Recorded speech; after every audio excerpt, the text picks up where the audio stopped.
Hello, I'm Damien Humphreys, I'm Luke Hindmarsh and we are, in Deep Crit. and today we are in Deep Crit looking at the Cleric class for Dungeons and Dragons 5th edition. So we'll have a quick overview of the class, the base class of Cleric, and then we'll have a breakdown of the Divine Domains as presented in the Players Handbook, and a later video for those presented in Xanathar's Guide to Everything and Tasha's Cauldron of Everything.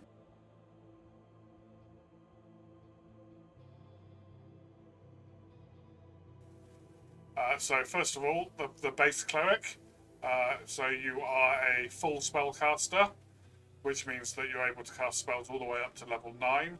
Wisdom is your primary spellcasting ability, so you want to put your highest ability score into Wisdom.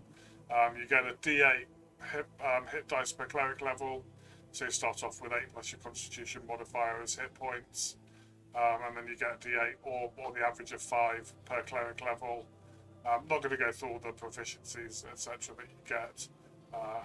The first ability that you're going to get at first level is spellcasting. So as I said, you're a full spellcaster, and you can cast cleric spells, which are available on the cleric spell lists in the various source books.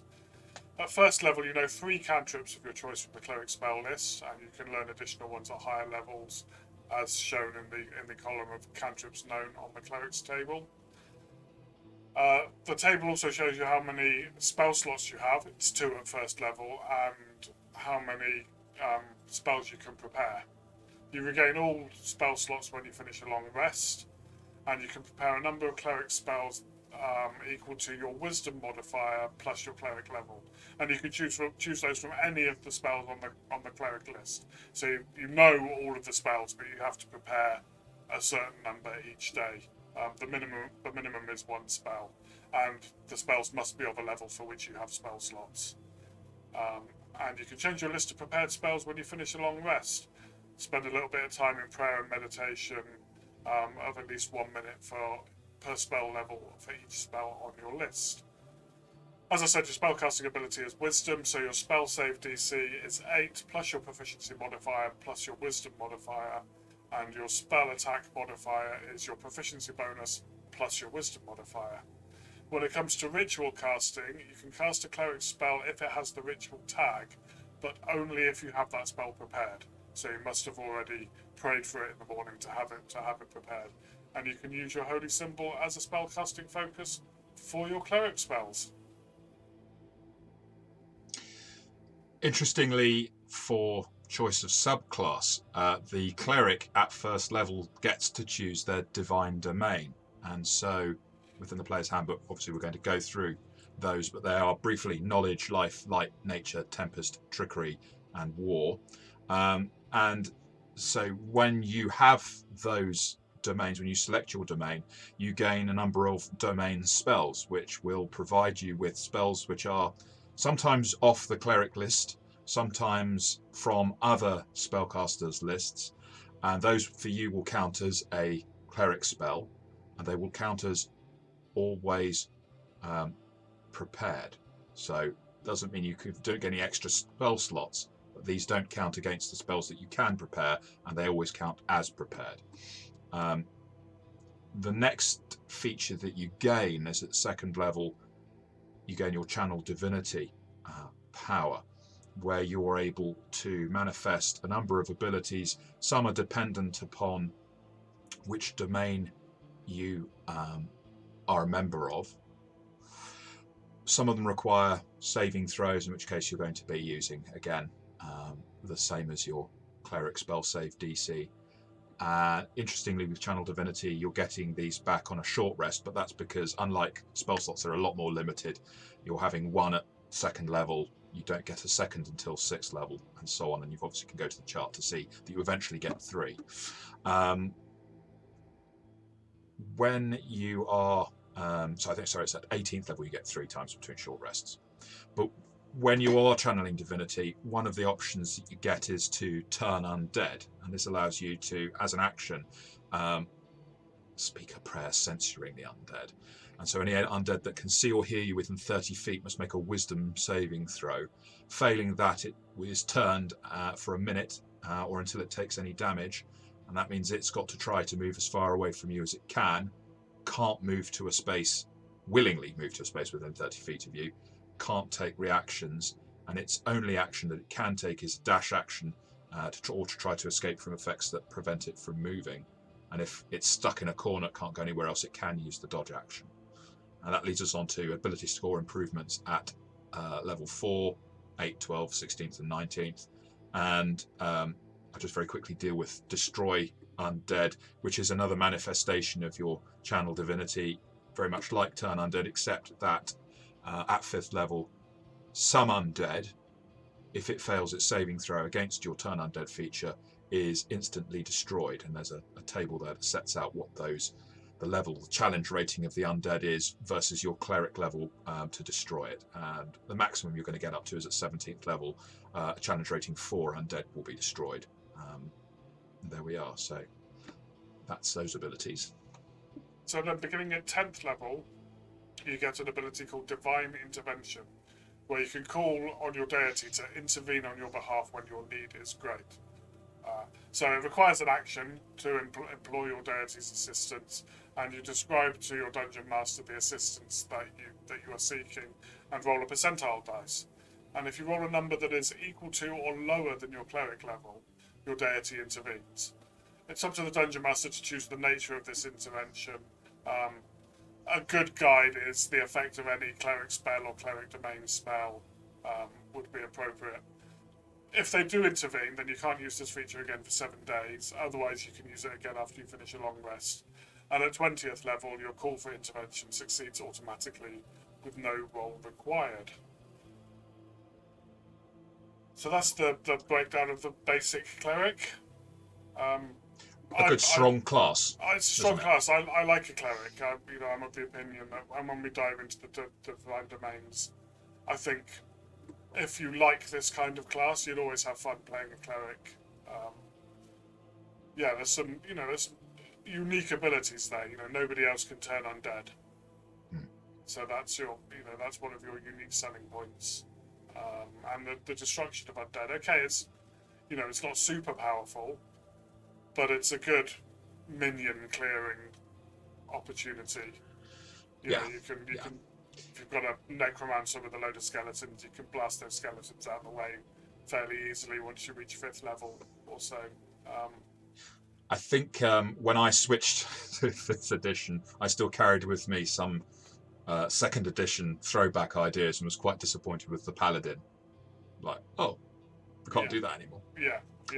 So it's interesting that it's been that works that way, but it's can potentially be a game changer. But if you're in a campaign with no undead, there we are. Yeah, you won't get to use it that much. Yeah, indeed. Quick word on divine intervention. I play a cleric in a campaign, and I actually used this in our last session of that campaign. The first day I rolled for it, I'm an 11th level cleric. First day I rolled a 22 on the percentile dice. It's like no intervention. The next day I tried again and rolled a 1 on the percentile dice, and my deity did indeed help me destroy this MacGuffin that's part of the campaign, which has led to other possibly not desirable results. But we needed to destroy it anyway, so there we go. No divine intervention without consequences. Exactly. Be careful what you wish for, or pray for in this case. Yeah, so that's the look at the base class of the cleric, and we shall move on to look at the domains next.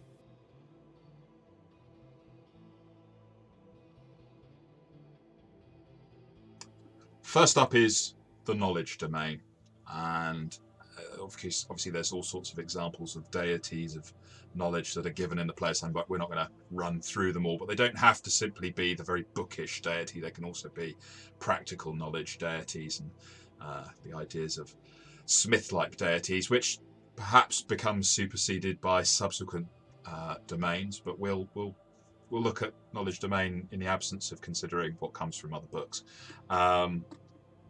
the spells that you get as your domain spells, which of course you pick up at first level, and you're going to get command and identify. Beyond that, it's keeping to the same sort of theme: augury, suggestion, non-detection, speak with dead, and so on. It's a nice little selection, but depends on the kind of campaign you're playing, I think. What's up next? Blessings of knowledge you also gain at first level. So you learn 2 languages of your choice, and you also become proficient in 2 of the following skills: Arcana, History, Nature, or Religion. And your proficiency bonus is doubled for any ability check you make that uses either of those skills. So essentially you get expertise in 2 of those skills. They don't call it expertise, but it's the same mechanic as the expertise mechanic. And then, your channel divinity that you get at 2nd level. This is the domain-specific channel divinity. It's called Knowledge of the Ages.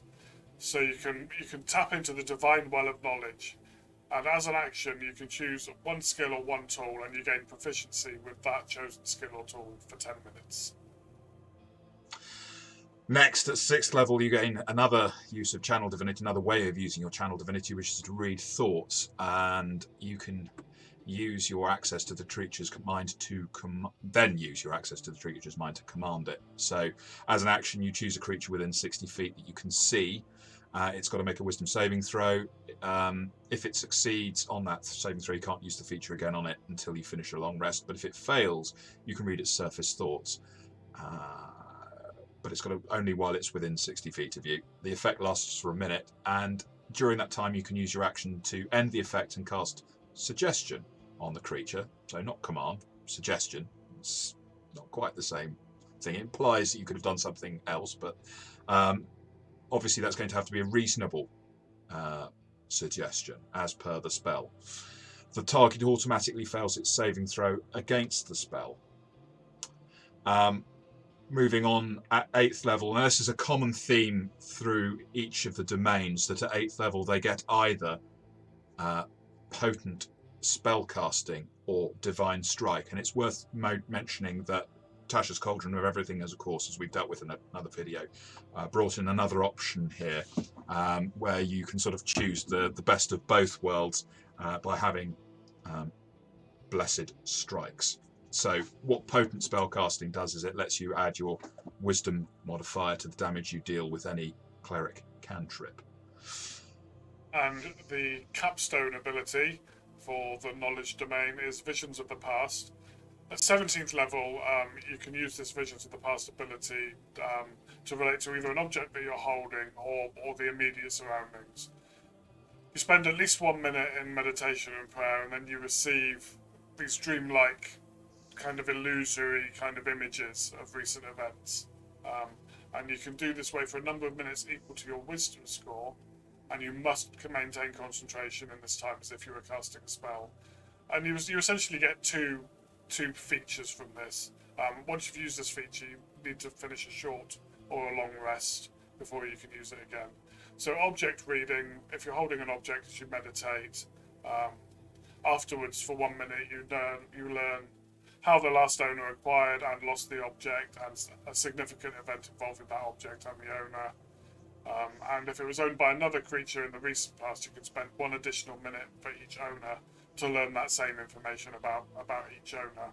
But that has to be within a number of days equal to your wisdom score, not modifier score. So if score of 18, you've got 18 minutes, etc. Or the area reading ability, same kind of thing, but this is done on your immediate vicinity, such as this room, a street, a tunnel, a clearing, up to a 50-foot cube, and going back a number of days equal to your wisdom score. For each minute you meditate, you learn about 1 significant event, beginning with the most recent.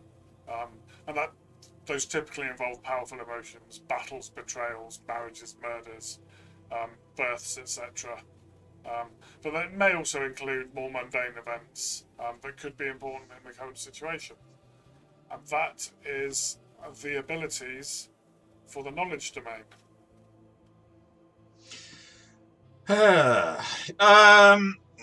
I think this is a domain that starts off quite nicely because, the spell selection, so you're immediately getting command and identify. I mean, okay, I quite like command. I know you don't. I'm not sure. I don't see the point of identify so much in 5th edition. I know there are arguments for it, but it's a little bit of a wasted spell. But Blessings of Knowledge is cool. Yeah.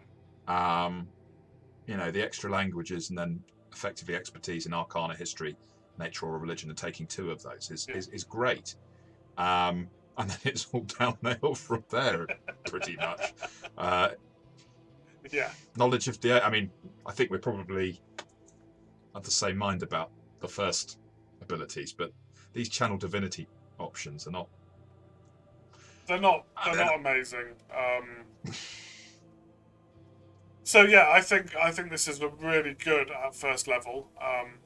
Okay, command isn't my go-to spell, I guess, but if I'm getting it for free, don't have to prepare it. It can be a situationally very useful spell. Identify can be useful. Okay, so you have the mechanic of being able to attune to a magic item within a short rest and know what it does. Problem with that is if it's cursed, you're already affected by the curse. So, identify is, I guess it could be used more. And maybe as a DM, should start chucking in some more cursed items.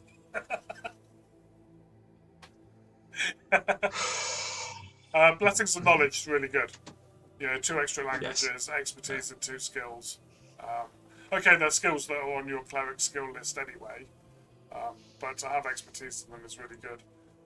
I think the Channel Divinity at level 2 is okay.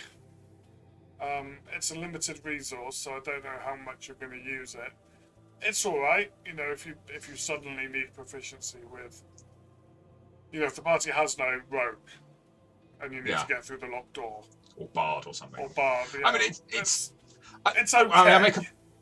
As we've said before, we're not... So, this is about whether mechanically you're being asked to sacrifice mechanical strength in play for the sake of role-playing. Now, 5th edition Dungeons and Dragons and the way builds are, it probably is a little more important than... there are role-playing games that have no real need to worry about the mechanics because it's just... But in D&D 5e, this is... You're having to sacrifice having a character that could probably be role-played like this for the sake of some relatively underwhelming abilities. And I think that's my... And this is the thing. There are other ways So say you wanted to be able to use Thieves' Tools. You just use the background. Yeah. You choose being a criminal as a background. You've got your Thieves' Tool proficiency. Fine. Okay, this might... I'm not saying it never come in useful, and it could, and in the right campaign... but they're not, when you compare them to the other options available for different domains, also a bit... And the same with Read Thoughts as well, that's been massively superseded now by the telepathic feat that's been introduced. Yes, exactly. The telepathic feat does better than this. Does it let you, just off the top of my head, does it let you do the suggestion? Doesn't let you do the suggestion thing. Which again, but I think you're sacrificing better abilities from other domains to take this domain. You can already cast Suggestion. Yeah. Suggestion has a saving throw, doesn't it? Yeah. This has a saving throw. So what's the difference? It's just delaying, instead of just casting Suggestion. Well, no, they automatically failed. Well, okay, they've already made the saving throw when you first used it. So they could have succeeded that. I think off the top of my head, it's the same saving throw. Isn't it a wisdom saving throw? Or is it charisma for... No, it's wisdom, I think. Wisdom, yeah. So it's... Potent spellcasting, that's the same. So obviously that identifies this as a spellcasting domain as opposed to a more melee-based domain. But with the Blessed Strikes from Tasha's, it doesn't really matter anyway. Well, this is optional, isn't it, now? Yeah. Visions of the Past... it's interesting. It's quite fun, but it doesn't work on creatures, which, as I read it. So we'd never be able to find out what happened to your moustache. It was a particularly potent gust of wind spell. Yes, I can imagine. No, so I can see if in the right campaign where you've got a setup for this, it's great. So you But need it's to solve the 17th murder. level. 17th Yes, I know. level. But by 17th level, what are the challenges that a party's going to face? And maybe they might be ones that challenge the players more than they challenge the characters, in the sense of, well, you're going to have to investigate something and solve a crime. I mean, I don't know. In the right campaign, it could be fantastic. But as you say, 17th level is a bit of a... As a capstone ability, it's massively underwhelming. I give this domain a crit and miss rating overall. You're still playing your cleric, so you've still got it's that. It's not actively bad. It's just a bit meh. Yeah. And that's that's why I agree. This is crit and miss. Yeah.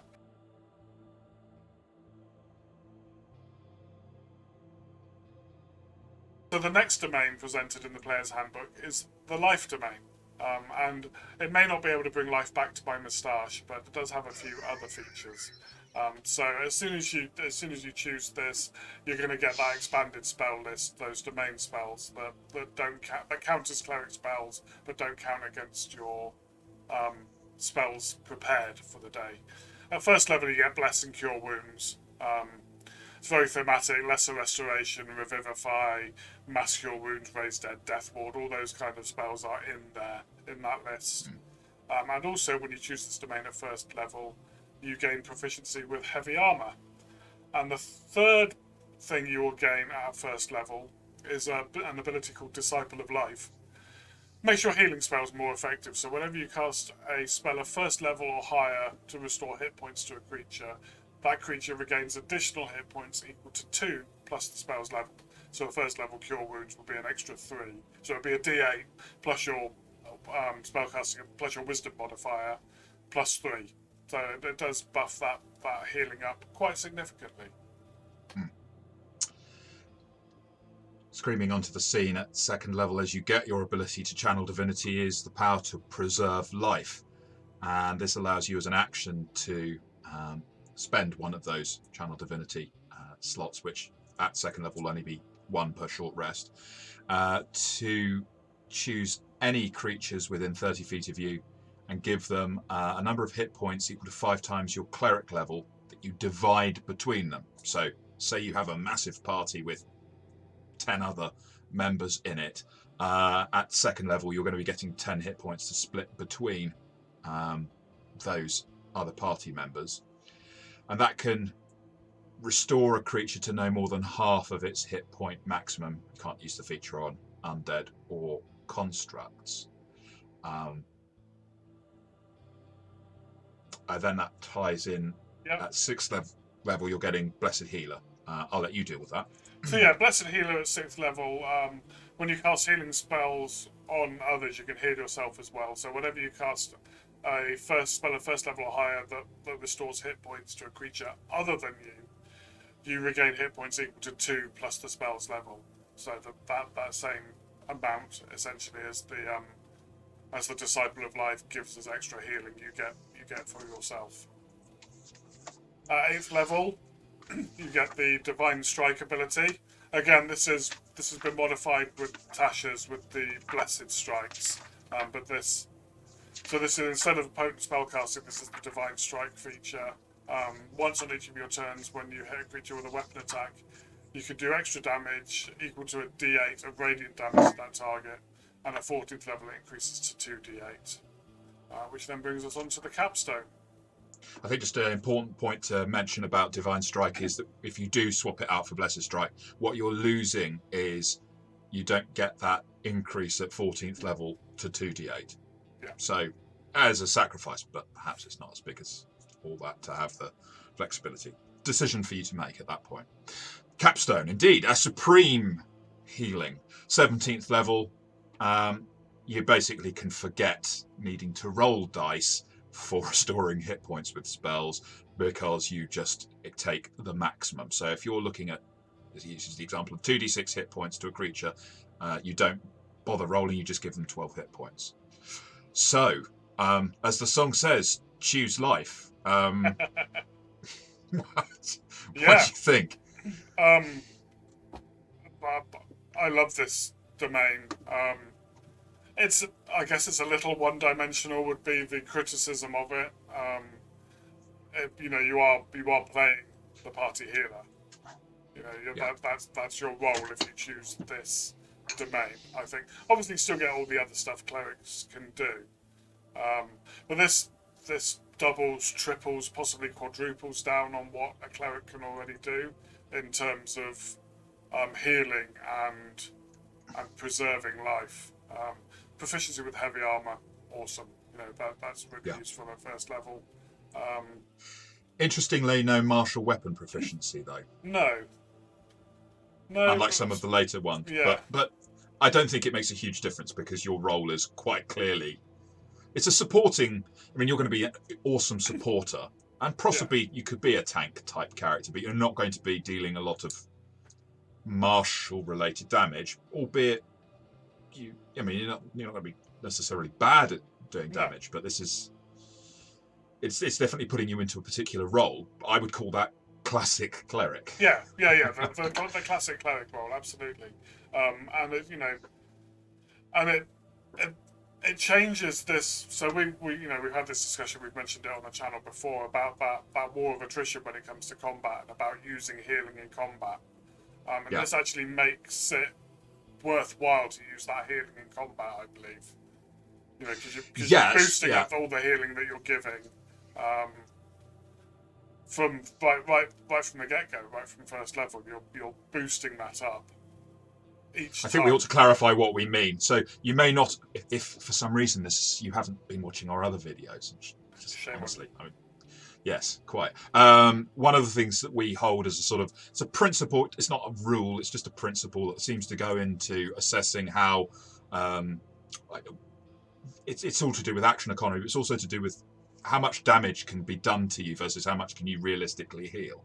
And so it's often a smarter tactic to wait until someone goes down, then heal them, because you're maximizing the benefit from the healing rather than trying to fight a war which you will lose of damage versus healing the damage. As you say, I'm not sure it necessarily does that straight away. It makes it closer, but I think it begins to actually win that battle with the capstone. It becomes a serious thing of, well, actually I might just heal people when they get damaged because I'm probably going to be able to keep them on near close to full health. But even still, even before that, you are the gap between damage done versus damage healed is much smaller than with anything else in the game, as far as I can see. Yeah, absolutely.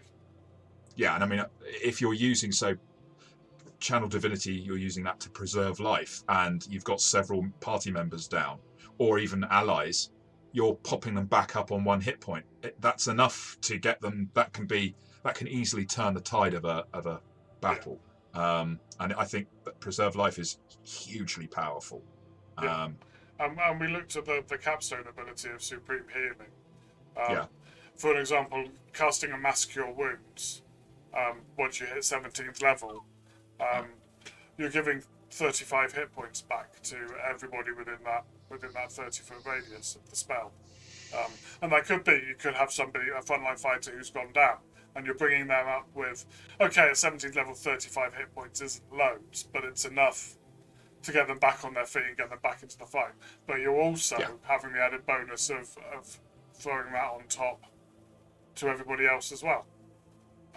See, I mean, it's just a great subclass for doing what the cleric does best. And hey, there's no reason why you couldn't be a cleric with a background in being a scholar or something. So you've got the knowledge side and the learning side. I mean, I'm not saying it's the best cleric class, but this is the crit for me. Oh, absolutely! It's absolutely the crit for me.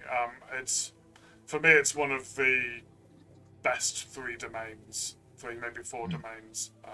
And we'll obviously come on to the rest. But this is securely the crit.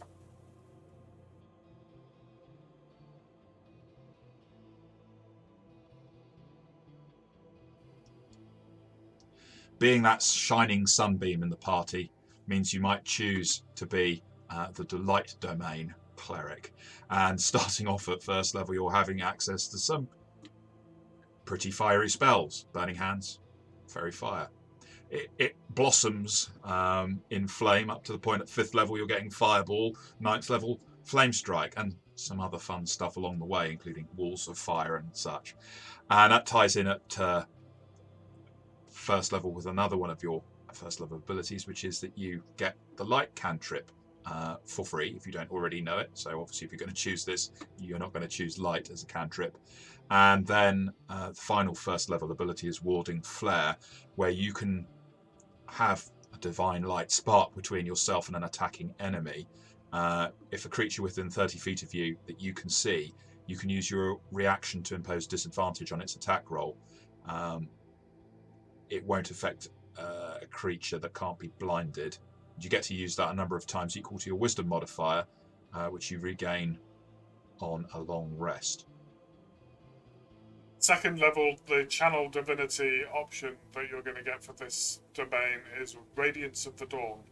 And you can use your Channel Divinity to harness sunlight, banishing darkness and dealing radiant damage to your foes.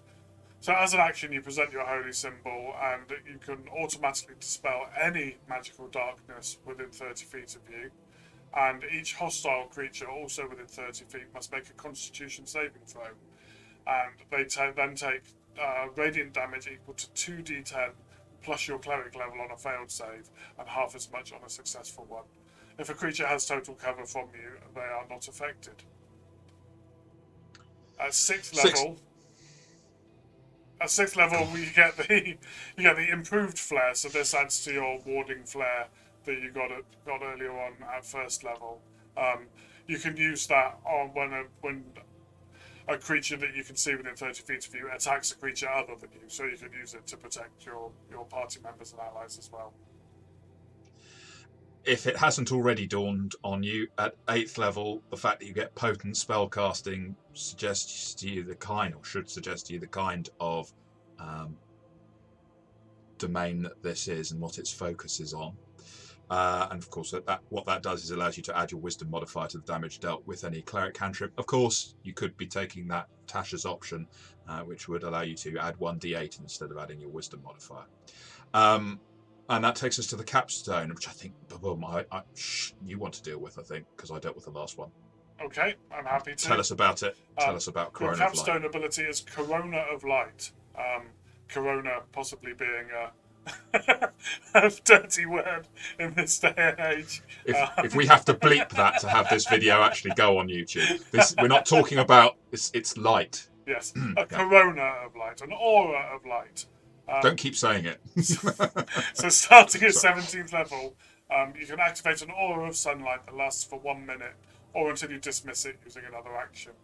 So you emit bright light in a 60-foot radius, and dim light an additional 30 feet beyond that. Any of your enemies in the bright light have disadvantage on saving throws against any spell that deals fire or radiant damage. There is all of the abilities for the light domain. I mean, starting at with the spells. So I think we sometimes have a joke. This subclass is for ex-player who can't spell. In this case, well, I'm going to say if you can't spell wizard, you go for this being cleric. It's perhaps a little bit off, but it very much is a subclass or a domain that lets you get in on that sort of traditionally arcane caster action, tossing about fireballs.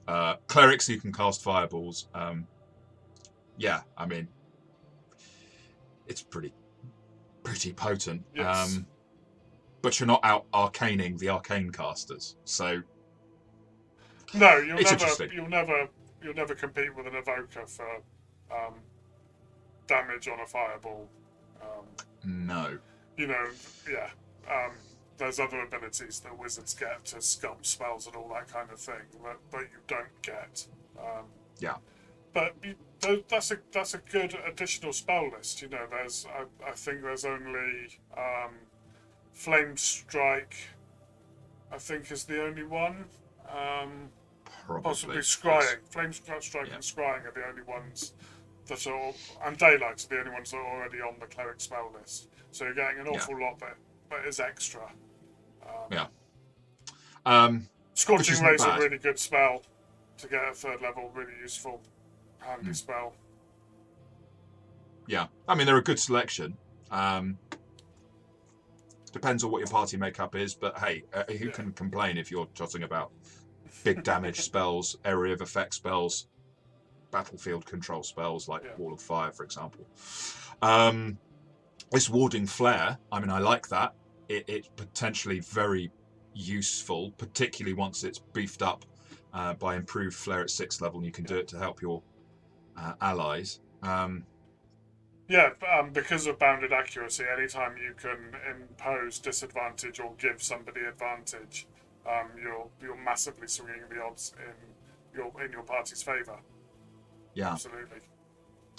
And this does seem to play in. It does give this domain quite a lot of abilities to deny or to impose disadvantage, or remove. So, I mean, being able to banish darkness and dealing radiant damage to your foes at the same time is pretty cool. Being able to banish magical darkness from 2nd level. Okay, it uses a channel divinity, but this is before you get the dispel magic ability, dispel magic spell. Yeah. And you're not just having to dispel the magic; you're also you're getting rid of the darkness, and you're doing damage. So it's got the Corona. I said it again. Of light. I think this is a really good capstone ability. So you do you light up the room with your glowing personality, obviously, so you give your enemies disadvantage against saving throws and spells that deal fire and light damage, fire or radiant damage. But as we said, if you're dealing with certain undead creatures or certain creatures that have sunlight susceptibility, you then put them at disadvantage on all their attack rolls and ability checks as well. So, if you're fighting the vampire, suddenly you flooded the whole room with light, and they're at disadvantage on everything. I think it's a really good capstone. Yeah, I mean, this is it's a good domain. It's a good subclass, and in certain campaigns, so we're currently slogging through. I say slogging through, and enjoying it, but we're obviously going to die and lose our characters several times because we're in Curse of Strahd together as players. Yeah, someone else is DMing for us. It'd be quite fun. A good friend who's doing a great job and scaring the life out of us, probably quite literally soon enough. This would be a very nice kind of cleric to have along with us, although I don't think we're going to be surviving to 17th level. Yeah, who knows? But yeah, who knows? So I've got this down as good crit, going up to the crit if you particularly like blasting things, or if you're in an undead heavy campaign, or you don't have a wizard. I don't think it's better than good crit for me, but I do agree that potentially it has a lot going for it, and it lets you use clerics in a very different way. So where we've talked about the life domain being classic cleric, so much that it doesn't have spells outside the cleric spell list. This is a domain that lets you expand and try being something sort of like cleric-ish and wizard-ish a little bit. I like it, and it's good crit. It's good crit. Obviously, anything can be brilliant in the right circumstances, potentially. But for me, this is just a good crit, I think. Fair enough.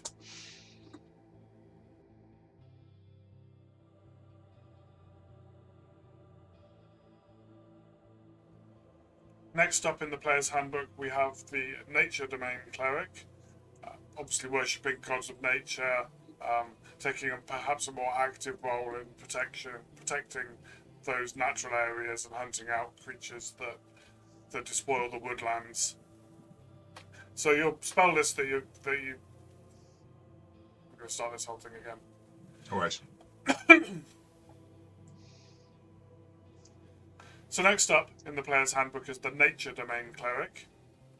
Obviously, worshipping gods of nature, protecting the woodlands, hunting down creatures that would destroy and despoil those woodlands.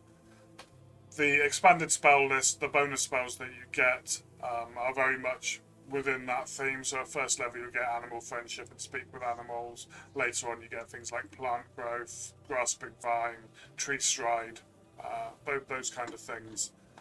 Also at first level you get to learn one druid cantrip of your choice, and you also gain proficiency in one of the following skills: animal handling, nature, or survival. And then also at first level you gain proficiency with heavy armour.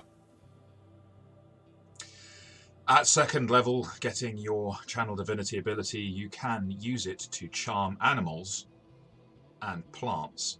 So each beast or plant creature that you can see within 30 feet of you gets a wisdom saving throw. On a failure, it's charmed by you for a minute or until it takes damage, and it's friendly to you and other creatures you designate while it's charmed by you. Up at 6th level, we come on to dampen elements, which allows you or a creature within 30 feet of you to have resistance to acid, cold, fire, lightning, or thunder damage, if it's going to take that. So that comes with you giving up your reaction. Yeah. At 8th level, Divine Strike. This is the ability to infuse weapon strikes with radiant energy. So when you hit a creature with a weapon attack, you cause the attack to deal an extra 1d8 cold, fire, or lightning damage, your choice, to the target. And that increases to 2d8 at 14th level. Obviously, this can be changed by the new Tasha's optional feature of Blessed Strikes. But you don't get to choose those 3 different types of damage in that case. So again, there's a trade-off there. Which brings us up to the capstone ability. Master, or mistress perhaps, in fact, of nature. At 17th level, you gain the ability to command animals and plant creatures, but you have to have charmed them through your charm animals or plants feature. But if you have done that, then you can take a bonus action to verbally command what each of those creatures will do on its next turn, and it doesn't put any particular limit on what action you can command them to take.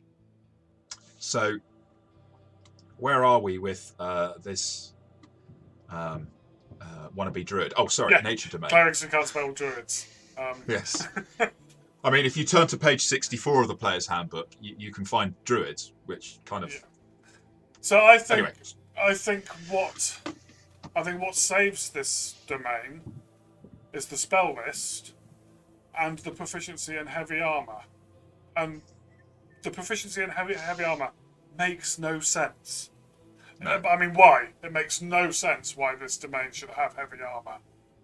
It feels like they've added it in there to make it a little bit better than it was without it. Yeah. And it does that. It absolutely does that. Yeah. The dampen elements is very nice. Yes. Use your reaction to grant either yourself or an ally resistance to those elemental forms of damage, which crop up quite a lot. They are among the most used types of damage, aside from obviously bludgeoning, slashing, and piercing in the game. Yeah. I think this just like a grasping vine pulls itself up into good crit. Just pulls itself up into good crit. I'm going to walk on the edge here. I'm going to walk on the wild side and say I don't think it gets into good crit. I thought and when we talked about this, I was agreeing with you. But I think as I consider it, the more I consider it, it's like, oh god, I mean, why not just play a druid? And I would always choose a druid over this. If this were a druid subclass, I could see. Oh, okay, so we want to make the druid a little bit clericy. I just don't. Yeah. I mean, there are going to be people who like this, and you're right to like it. It's your choice. It's not, I'm not the decider of what's good or not. But for me, this is just no. I'll turn over a few pages and dive into. Yeah, and I can't disagree with what you say. Really, I think it's right on that. It's teetering on that edge between crit and miss and good crit. So yeah, I can't really disagree with your verdict on that at all. What? And just out of left field, what about mixing this, multi-classing this with being a druid? Is there some? I mean, is there something I'm not seeing about what makes this brilliant? Maybe if you've tried playing Yeah. a nature domain and there's actually something that I'm just completely wrong about. This is awesome, and what a fool for saying what I've said. Then let us know. And that brings us to the end of part 1 of our review of the domains in the Player's Handbook for the Cleric class. Given the number of domains there are, we're going to spread them out over 2 videos. So that's it for this one, and we'll see you in the next one. See you in part 2.